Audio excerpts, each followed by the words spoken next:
Este día apunta al oficiales del Samselco para na Cagayan de Oro City para man follow up con el clearance desde el NGCP para la usada del generator set.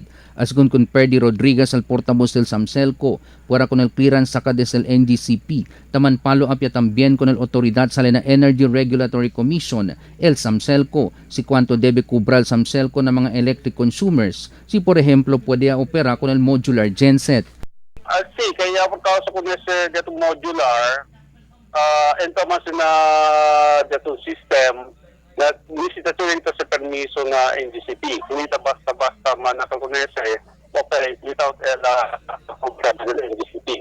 Cerca ya 2 años el proyecto de genset, pero hasta ahora no hay pa este puede funcionar. El committee chairman del Public Utility na Consejo, tapela con el Samselco y contractor desde el CAMIC JCB para man fast track ya con el proyecto. Kay 2 para 3 horas también el blackouts aquí na ciudad de Zamboanga. Well, tapiti kita con el Samselco para man streamline el dila acts, no? Para poder man fast track el operation del gensets. Y dura kita te espera con ese mga gensets, no puede makita espera for the next 2 or 3 months. Atrasaw ya.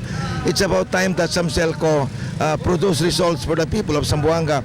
We cannot anymore tolerate the continuation of the blackouts from 2 to 3 hours every day. The people are suffering. I think something must be done definitively and fast. Por eso na next session di ato na Martes, we will tackle this together with other members of the council to prod Samselco to action to make sure that the situation improves. El proyecto de genset un préstamo ya sa el Samselco desde el Department of Energy desde el Malampaya Funds para aumentar el supply de kuryente aquí na syudad. Gilbert Manuel, Dateline Zamboanga.